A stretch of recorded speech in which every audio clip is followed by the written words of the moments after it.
This is your Dune read-along book. Every time you hear this chime, it means it's time to turn the page in your storybook. Now, if you are ready, we will start Dune, Part 1.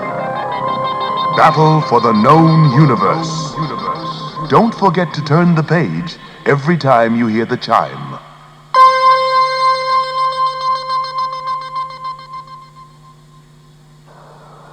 In the far reaches of the known universe lies the planet Dune. Its surface is one vast desert. Only on Dune is a spice produced that is so important, powerful rulers fight over who shall control it. That spice, called melange, gives people the power to see into the future and to control travel through space and time. Far across the galaxy from Dune lies the planet Caladan. For many years, its ruling family, the Atreides, had been at war with the evil Harkonnen family from the planet Yeti Prime.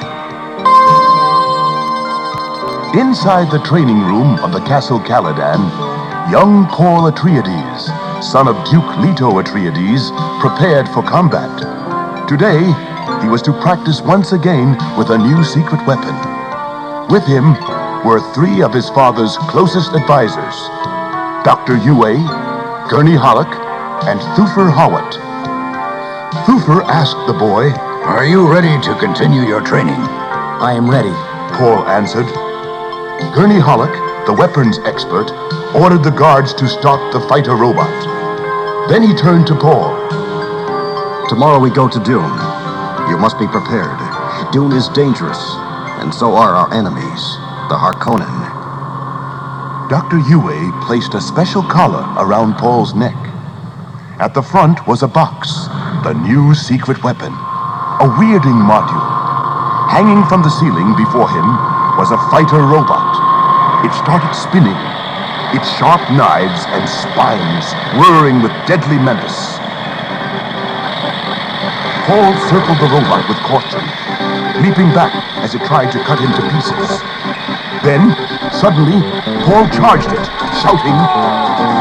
The weirding module on his neck amplified his yell into a terrible roar that caused parts of the robot to burst into flames. "Perfect," Gurney whispered to Dr. Yue. The physician nodded. "Paul is special. The best student we have ever taught." "He will need every skill he has learned when he gets to Dune," Thufir added. Life in the galaxy had evolved in many strange ways. One of the strangest was the third stage navigator, a gigantic, flesh-toned, grasshopper-like creature who floated in a glass tank filled with orange spice gas. The navigator had evolved from a human being over thousands of years. He was smarter than most humans, but he was also very dangerous because he could read men's thoughts. The navigator had come to a secret meeting with Emperor Shaddam IV, the cruel ruler of the known universe. Speaking through a translator machine that changed his thoughts into words, the navigator told Shaddam, "I know of your scheme to defeat the Atreides. You have ordered Duke Leto Atreides and his family to Dune to take over the spice mining. The Harkonnen will pretend to give up and leave, but then return and destroy the Atreides. It is a clever scheme, but if you want our support, you must kill the Duke's son, Paul." Meanwhile, on Caladan, Paul was waking from a tortured sleep, filled with dreams of Dune. Two women were standing in his doorway, his mother, the elegant Lady Jessica, and an old woman with metal teeth and a shaved head covered by a long black headdress. The old woman whispered to his mother, "You were ordered to give birth to a daughter to be our future leader, but you disobeyed and had a son. Our ancient religious order of Bene Gesserit women have used the spice melange to look into the future and alter history. You should not have changed that. As Paul sat up, his mother explained. Paul, this is the Reverend Mother Mohiam. You are my mother's Bene Gesserit teacher? Paul asked the woman. The Reverend Mother nodded, then ordered, Come here. She used the voice, a Bene Gesserit power that forced the listener to follow her commands. Put your hand inside this box. What's in it? Pain. Paul pulled back his hand. Put your hand inside. Paul obeyed, grimacing as the pain grew worse. But he did not pull his hand away. Enough, said the Reverend Mother. Paul removed his hand and stared at it in amazement. Why, there's not even a mark on it. You have passed the test of courage. Perhaps you will be the first Messiah foretold by our Bene Gesserit prophecies. Light years from Caladan was the planet Gieti Prime. Most of the surface of that dark and deadly place was covered with a sea of oil. The Harkonnen cities floated on that black ooze in huge steel boxes, hundreds of stories tall. Inside his green-tiled chambers, the evil Baron Harkonnen floated freely in the air. He was so fat, he wore special anti-gravity suspensors that kept his swollen body afloat, so he no longer had to walk anywhere. The Baron was overjoyed as he boasted of his plans to destroy the Atreides on Dune. I have forced one of the Duke's most trusted advisors to betray him. My plan cannot fail.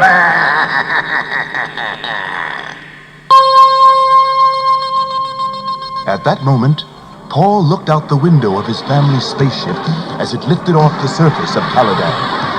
With it were over 4,000 Atreides spaceships, all headed toward the Guild Highliner, a cargo ship so huge that all the Atreides ships would only be part of its cargo. I will miss Caladan. Paul thought sadly. I fear that dangerous times are ahead. Once the Highliner was loaded, the third stage navigator took control. He entered a huge map of the galaxy and, with the strange power of the spice melange, he folded space. He changed the position of the planets so that Dune was now below them and Caladan was light years away. Paul felt his heart beat faster as the Atreides ships left the Highliner and headed down toward the sandy surface of Dune.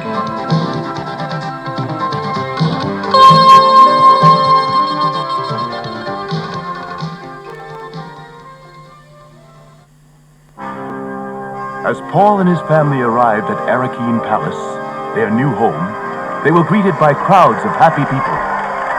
See how they cheer for us and our soldiers, Father. Paul said. Not for us.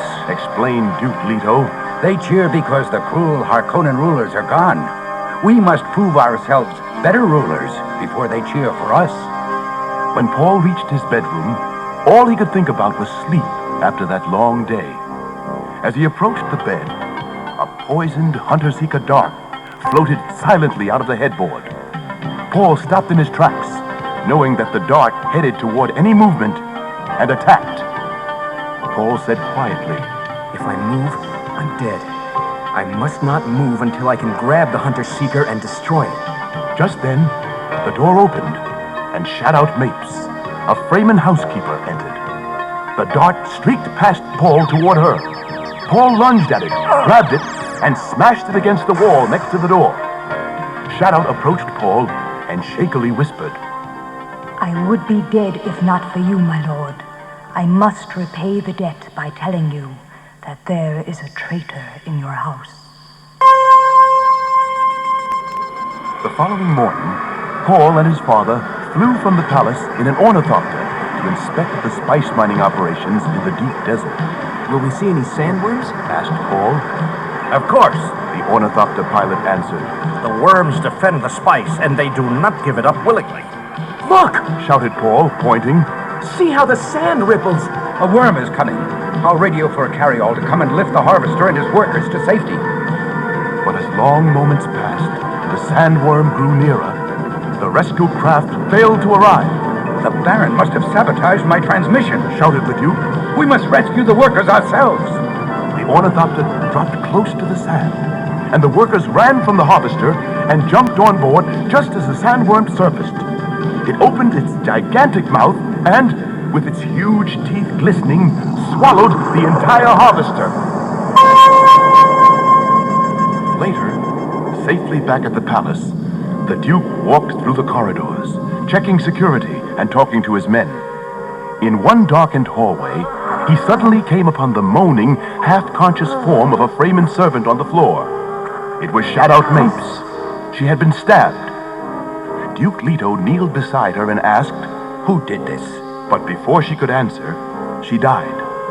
At that moment, the Duke heard the engines of the palace's shield generator slow down, then stop. The generator. The force field that protects the palace has been sabotaged. He cried out. As he brought his arm up to activate his own body shield, a drugged dart struck him, sending him sprawling to the floor, paralyzed. Leaning against the wall, unable to move, the Duke saw Dr. Yue standing over him. So, you're the traitor. He gasped.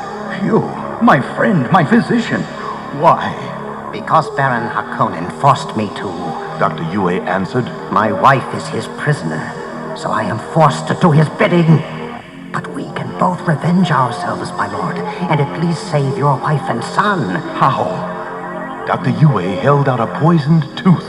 With this, put it in your mouth, and when the Baron leans close to you to enjoy his triumph, bite down on the tooth. A poison gas will be released, killing you both.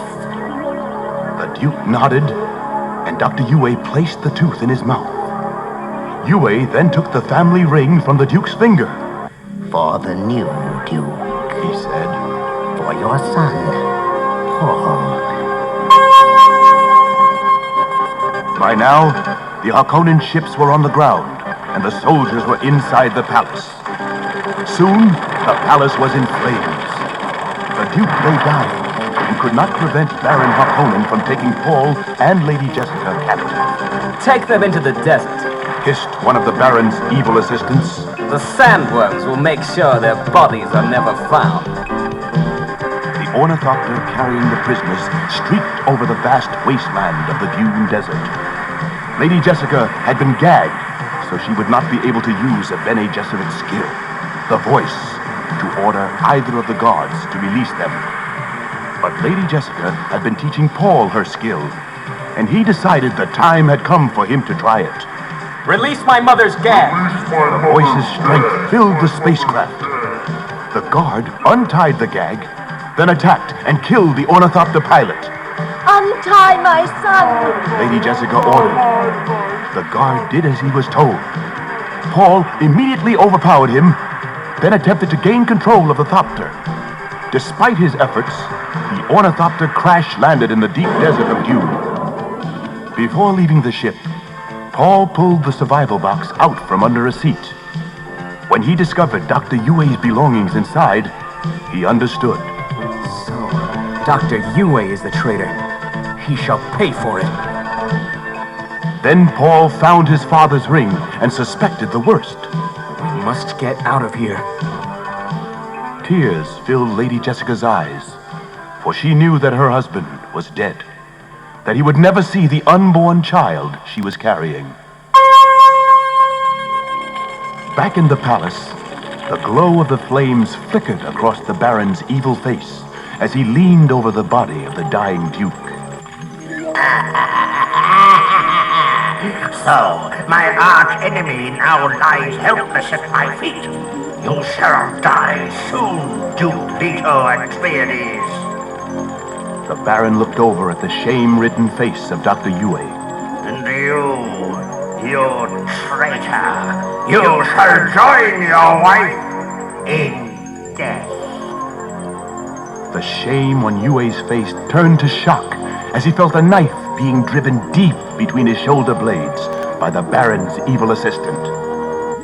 Turning back to Leto and leaning close, the Baron snarled, I want your ducal signet ring so I can rule your people. Where is it? Come closer, and I will tell you, gasped the Duke. I can't make out what he is mumbling. Complained the Baron to his assistant. See if you can. As the assistant leaned over, the Duke bit down on the poisoned tooth, killing them both instantly. The Duke's revenge has missed its mark. This time. The moment that Duke Leto Atreides took his last breath, his wife and son were preparing to run for their lives across the desert. They knew that the sounds of their footsteps would bring the dreaded sandworms. As his mother wept, Paul took his father's ring and slipped it on his finger. With tears streaming down his cheeks, he cried, Father! Father! I am Duke now. Am I ready for it? Am I ready for it? But there was no answer. Only the echo of his voice in the cold desert night. Paul and his mother had escaped with their lives from the clutches of the evil Baron Harkonnen. Would the vast desert lead them to safety? Or did the gigantic sandworms have another fate in store for them?